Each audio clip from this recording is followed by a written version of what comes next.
Good morning students. आज हम Chlorophyceae class के एक मेंबर कारा की पूरी लाइफ हिस्ट्री के बारे में अध्ययन करेंगे।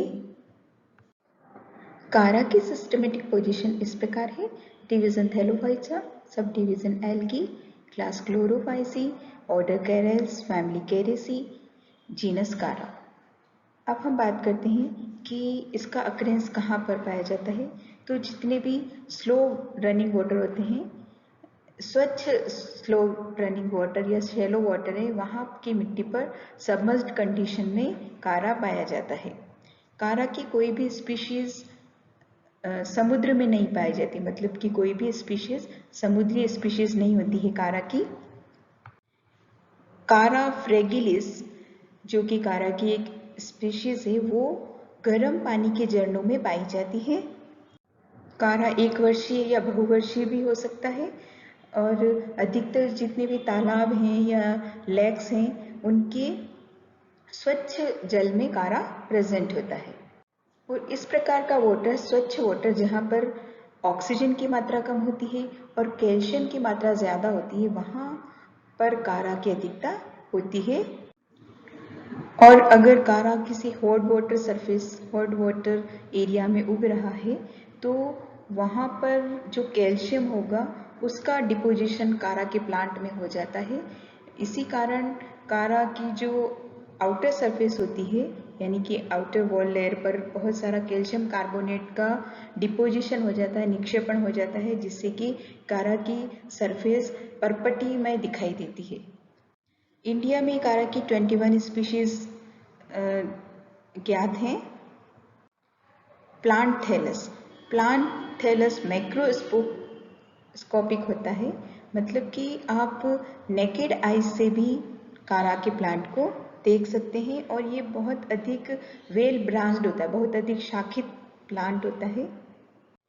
इसका आकार 20 to 30 सेंटीमीटर और कभी कभी 90 to 100 सेंटीमीटर तक होता है, क्योंकि ये नेकेड आई से हम देख सकते हैं, तो ये इसीलिए इसकी साइज बड़ी होती है।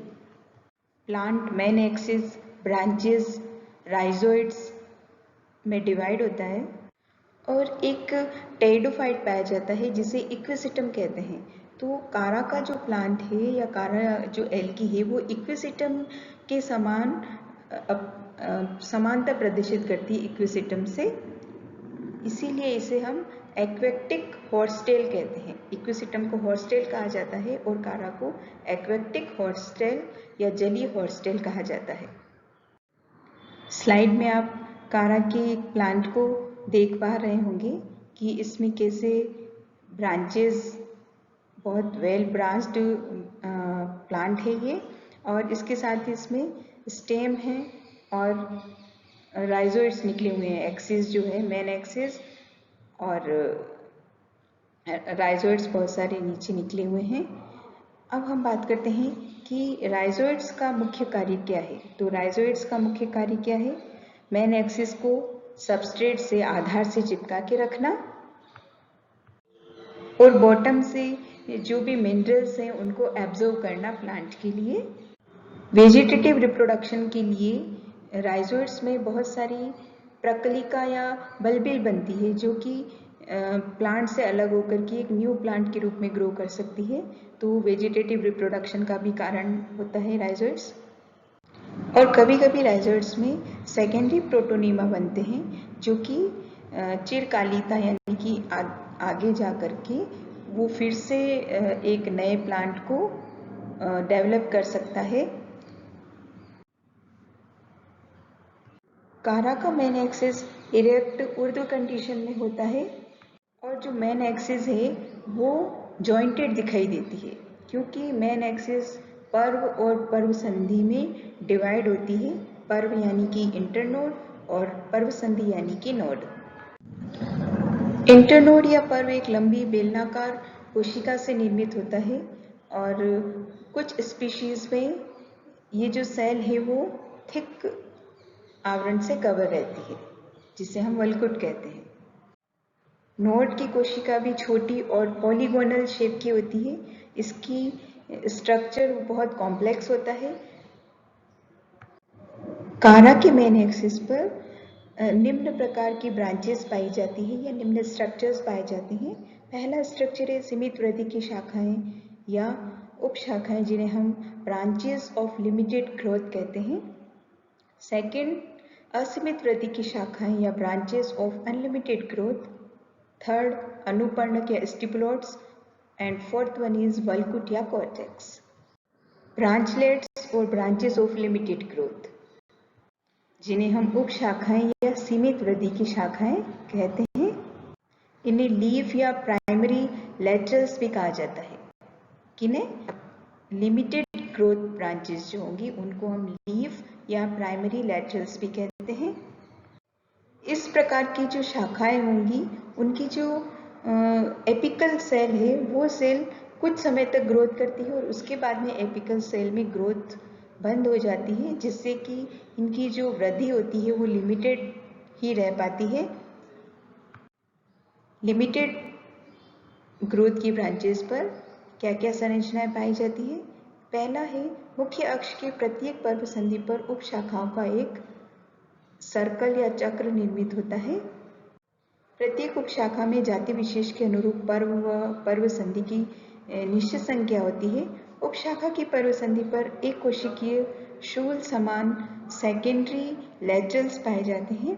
उपशाखा की पर्व संधि पर नर और मादा जननांग भी उपस्थित होता है। ये मेन पॉइंट है कि जो लिमिटेड ग्रोथ वाली ब्रांचेस होंगी उनकी पर्व संधि पर मेल और फीमेल रिप्रोडक्टिव ऑर्गन का ओरिजिन होगा।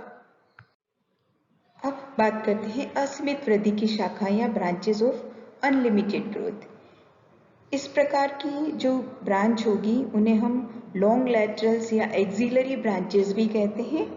और इस प्रकार की जो ब्रांचेस हैं उनकी ग्रोथ कभी भी नहीं रुकती है, इनकी शाखाएं लगातार बढ़ती रहती है। इन शाखाओं की ग्रोथ लगातार बढ़ती रहती है, इसीलिए इन्हें असीमित वृद्धि की शाखाएं कहा गया है। अनुपर्णक या स्टिपुलोट्स, ये स्टिपुलोट्स मेन एक्सिस लेटरल ब्रांचेस यानी कि प्राइमरी लेटरल्स और सेकेंडरी लेटरल्स दोनों पर ही या लॉन्ग लेटरल्स दोनों पर ही पाई जाती है। और ये लंबी शूल के समान एक कोशिकीय स्ट्रक्चर होता है और प्रत्येक शाखा की जो सबसे नीचे वाली पर्व संधि होती है उस पर्व संधि पर ये पाई जाती है। सेल स्ट्रक्चर की बात करते हैं तो कारा में नोड और इंटरनोड में दोनों में ही अलग अलग प्रकार की सेल्स पाई जाती हैं। नोडल सेल या पर्व संधि कोशिका कैसी होगी? पर्व संधि की कोशिका छोटी होगी, हेक्सागोनल होगी और उसका जो प्रोटोप्लाज्म होगा वो बहुत डेंस होगा। इसमें एक केंद्रक होगा और कई छोटी छोटी डिस्कॉइड फॉर्म हरित लवक पाए जाएंगे। इन हरित लवकों में पाइरिनोइड एब्सेंट होता है और छोटी छोटी वैक्यूल्स पाई जाती है सेल में। कोई एक सेंट्रल वैक्यूल नहीं प्रेजेंट होती, बहुत सारी छोटी छोटी वैक्यूल्स पाई जाती हैं। यहाँ आप इंटरनोडल सेल का स्ट्रक्चर भी देख सकते हैं। ऊपर वाली नोडल सेल है और नीचे वाली जो सेल का स्ट्रक्चर दिया गया है वो इंटरनोड सेल का स्ट्रक्चर है। इंटरनोड की या पर्व की जो कोशिका होगी वो लंबी सिलेंड्रिकल शेप की होती है। इसमें एक सेंट्रल वैक्यूल पाई जाती है और इस सेंट्रल वैक्यूल के चारों तरफ प्रोटोप्लाज्म उपस्थित रहता है।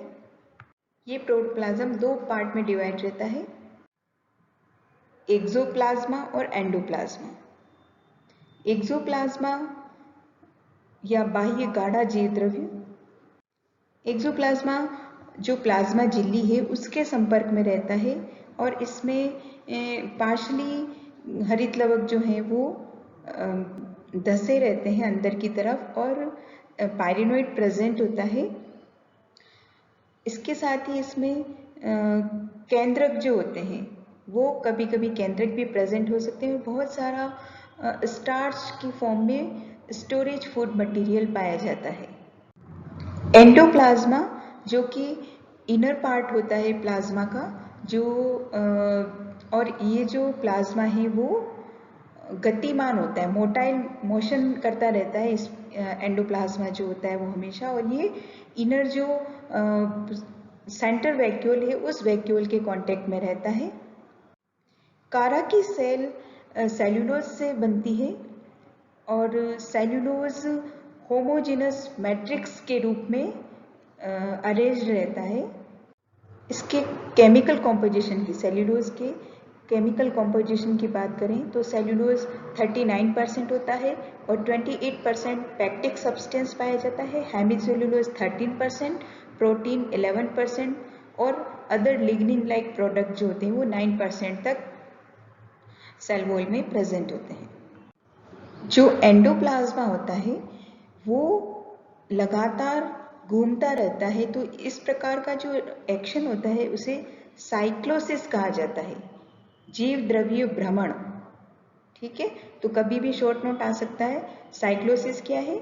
जो प्लाज्मा लगातार रोटेट करता रहता है, घूमता रहता है, उसे हम साइक्लोसिस या जीव द्रव्य भ्रमण कहते हैं। और इसका कारण क्या है? जो प्रोटीन फिलामेंट्स हैं उनमें कॉन्ट्रैक्शन होता है और फैलाव होता है, जिसकी वजह से ये सर्कुलेशन होता है जीव द्रव्य भ्रमण का।